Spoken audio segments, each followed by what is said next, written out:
भारत ने विश्व व्यापार संगठन में गुरुवार को कड़ा कूटनीतिक रुख अपनाया और बहुप्रतीक्षित विश्व व्यापार संधि का मार्ग अवरुद्ध कर दिया। 19 वर्ष बाद अंतर्राष्ट्रीय व्यापार में सुधार के लिए लाई गई ये संधि दूसरे देशों के अंतिम लम्हों में प्रयास के बावजूद नहीं हो सकी। भारत ने विश्व व्यापार संगठन को स्पष्ट कर दिया कि वो अपने खाद्य सुरक्षा मुद्दे के स्थायी समाधान के बिना व्यापार सुधार करार यानी टीएफए का अनुमोदन नहीं करेगा।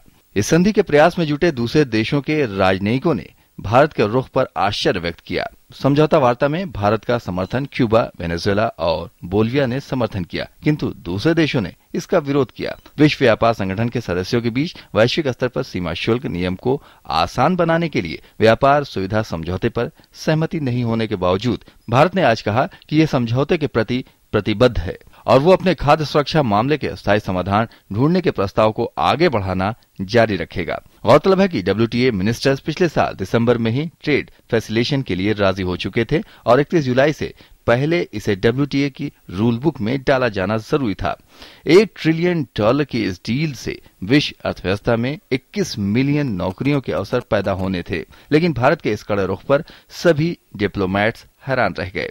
भारत ने ये बात ऐसे समय पे कही है जब चूंकि टीएफए पर हस्ताक्षर की समय सीमा समाप्त हो चुकी है। वाणिज्य एवं उद्योग मंत्री निर्मला सीतारमन ने अमेरिकी वाणिज्य मंत्री पेनी प्रिट्जकर के साथ बैठक के बाद कहा कि भारत का रुख समान बना हुआ है।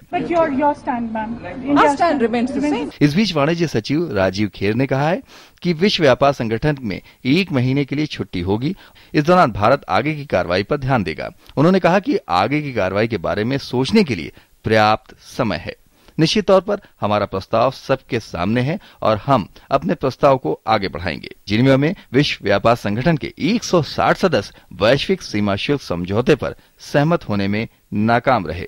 वार्ता की नाकामी का दोष पश्चिमी देशों द्वारा भारत पर मढ़े जाने के संबंध में भारत ने कहा कि दोष देना गलत होगा। 31 जुलाई ऐसी समय सीमा नहीं थी जिसका विस्तार नहीं किया जा सकता है। भारत व्यापार सुविधा समझौते के प्रति प्रतिबद्ध है। Business desk, DD news.